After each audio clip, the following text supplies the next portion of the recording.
Ribet kan. Tapi saya pastikan bahwa dengan keadaan seperti ini kita bahagia, kita stabil, itu jelas barokahnya kalimah tadi, moto tadi atau pegangan hidup tadi. Makanya disebut al-ibarat qutun li'ailatil mustami'in, bahwa redaksi atau kata-kata atau pegangan atau filosofi hidup, apalah namanya itu adalah penyemangat. Penyemangat. Karena kata-kata ini memang luar biasa. Ketika sahabat perang demi kebenaran, zaman itu ya pasti benar karena yang dibela Nabi. Dulu itu kan enak zaman Nabi, yang dibela mesti benarnya, musuhnya mesti salahnya. Sehingga dulu itu memang harus tegas. Kalau sekarang mau tegas gimana? Yang kamu bela tidak mesti benar, musuhnya tidak mesti salah. Ribet kan kalau misalnya saya tukaran sama Pak Rektor, kamu mau bela mana kan bingung. Saya tidak mesti benar, saya tidak Nabi. Pak Rektor apalagi tidak mesti benar lagi kan? Ribet kan? Jadi kalau kita mau perang sekarang itu mau pede gimana? Enggak. Makanya banyak ulama sekarang tuh mau tegas tuh enggak berani karena ya banyak hal yang abu-abu lah wilayahnya, misalnya pilihan presiden atau pilihan bupati, pilihan menteri. Kamu mati-matian bela itu, yang kamu bela tidak mesti benar, musuh kamu tidak mesti salah.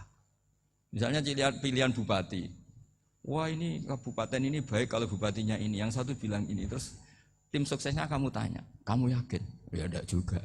Lah kenapa semangat? Kan saya botohnya paling alasannya ya itu aja, bukan yang lain.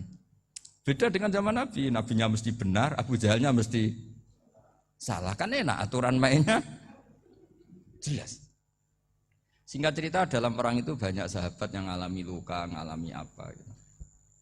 Kemudian curhat ke Nabi, ya Nabi gara-gara derekkan jenengan, ngikuti jenengan saya harus ngalami seperti ini. Ngiranya orang itu diapresiasi sama Allah keluarnya. Ternyata sama Allah enggak diapresiasi. Malah diturunkan ayat intakunu ta'lamuna fa innahum ya'lamuna kama ta'lamun wa tarjuna minallah ma'ala yarjun. Kalau kamu sakit karena perang, orang-orang kafir itu ya sakit. Itu saja berani padahal demi kekafiran. Wa tarjuna minallah ma'ala yarjun. Padahal kamu punya nilai lebih yaitu berharap kepada Allah yang mereka tidak punya. Saya jadi kiai itu ya kadang mangkel. Karena yang benci ya benci, yang seneng itu ngel-ngel loh kayak Pak Bejo. Jadi semuanya ribet. Nah iya, yang benci ya ganggu, yang seneng ya ganggu, tambah nemen. Seribet. Tapi kalau sudah ingat bandar narkoba, mereka berhadapan dengan polisi, kadang ditembak karena kesalahannya terlalu fatal. Antar persaingan mereka juga bisa tembak-tembakan karena merebut pasar narkoba. Itu saja mereka berani. Kok kita yang jadi kiai kadang dicium tangannya, dihormati gak berani, hanya takut apa ya, musibah-musibah kecil lah, atau problem-problem kecil. Lah iya, kalau kita bandingannya gitu. Kalau kamu mau tahajud kedinginan, itu masih nanti dihisab Allah itu gitu. Maling ayam itu keluar malam-malam, hanya dapat ayam. Itu gak takut dingin. Ya gak takut digebuki masa. Kamu mau tahajud saja takut dingin. Makanya nanti hisabnya orang soleh itu nanti dijajarkan orang dolim. Terus diperbandingkan. Wah itu habis kamu kalau itu.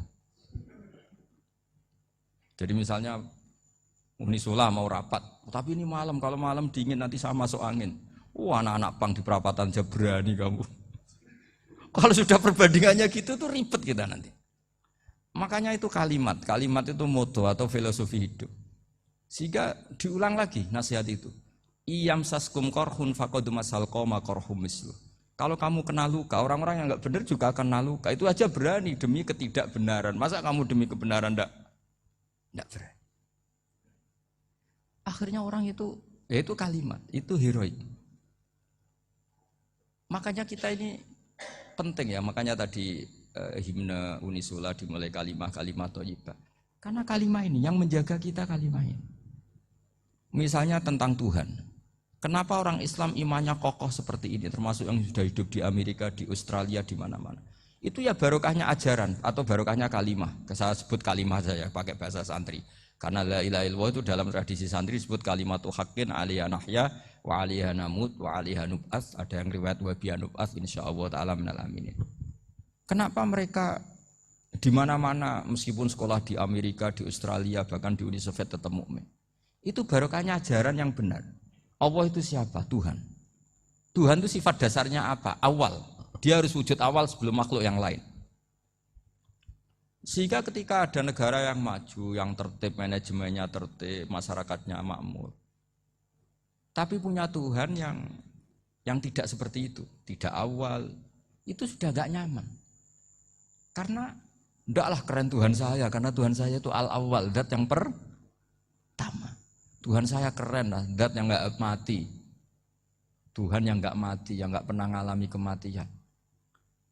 Sehingga tontonan atau yang dilihat kenikmatan-kenikmatan yang lain ini tidak mengubah dia pendirian tentang Tuhan. Karena mantapnya satu kalimat tadi bahwa Tuhan itu ya harus satu, harus awal, harus tidak mati, tidak rusak, tidak mengalami apa-apa yang membahayakan.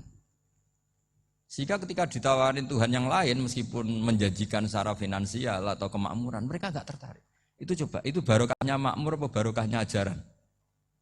Barokahnya ajaran. Sering negara Islam itu kalah makmur dengan mereka, tapi barokahnya ajaran ini tetap apa? Tetap Islam. Makanya Nabi Ibrahim, Nabi yang sukses bikin wa ja'alaha kalimatam baqiyatan fi aqibi. Sehingga kita ini bekti sama orang tua misalnya, itu ya karena ajaran. Suwargamu itu karek wong tuamu. Nak wong tuamu ridho, Allah ridho. Nak ora ridho, Allah ora ridho. Ridho wa fi ridhol walidain wa sakhatu wa sukhtu wa fi sakhatil. Sehingga ketika ada orang tua yang agak brengsek gitu, anak-anak tetap hormat. Punya orang tua yang miskin, yang sudah miskin, tukang tombok nomor, banyak kan di kampung gitu. Ya tetap hormat. Coba kalau dari awal kita ngajari orang tua kamu hormati ya, kalau baik, kalau tidak usah. Bisa geger Indonesia. Tapi barokahnya ajaran-ajaran itu Indonesia tertib karena ada ajaran. Nah ini di sini pesantren dan Unisula semua harus berkontribusi membuat ajaran yang benar itu adalah ciri utama Islam. Sehingga Islam ini dimulai dengan ajaran kalimatu haqqin alaiha nahya wa alaiha namut. Sehingga kita tenang seperti ini. Saya ini termasuk kiai yang tenang. Meskipun kata orang banyak saya ini kiai besar, tapi termasuk kiai yang paling tenang. Termasuk yang paling tenang. Karena saya ini pakai mazhab orang-orang hebat. Saya berkali-kali cerita, orang kayak Imam Syafi'i itu orang yang luar biasa. Saya berkali-kali cerita, orang yang tadi nyium tangan kamu ya Imam Syafi'i, di belakang tuh ngerasani kamu, menghujat kamu. Jawabannya enak saja. Berarti saya alhamdulillah orang yang wibawa. Buktinya di depan saya enggak berani. Jadi enteng saja. Diceritain sebagian kampung, sebagian separuh dari warga kamu itu enggak suka kamu. Ya bagus lah enggak suka saya, enggak akan utang duit saya. Di mana-mana orang utang itu karena teman dekat. Kalau enggak seneng pasti minimal enggak utang, enggak pinjam mobil, enggak pinjam apa. Berkah mana yang seneng sama yang gede. Jadi dianggap enteng saja. Semua yang dialamin dianggap enteng saja. Misalnya punya istri pemarah, ya baguslah marahin suami. Kalau marahin tonggo malah ribet. Jadi kamu harus terima kasih kalau dimarahin istri. Baguslah marahin saya mah, kalau marahin tonggo ribet. Jadi enteng saja. Tapi kita sekarang tuh karena nafsu ya, sehingga menghadapi hidup ini ribet. Ulama dulu kalau mau mati itu senengnya bukan main. Sudah lama saya ini ingin gak maksiat. Kayaknya gak maksiat paling efektif itu mati. Ya tidak apa-apa Gusti, kalau sebaiknya mati ya mati aja. Enteng saja. Jadi melihat kematian itu akhir dari segala keburukan atau potensi keburukan. Apapun baik kita sekarang, suatu saat mungkin kita gak baik. Yang bisa menghentikan ketidakbaikan atau potensi ketidakbaikan itu apa coba? Mati kan?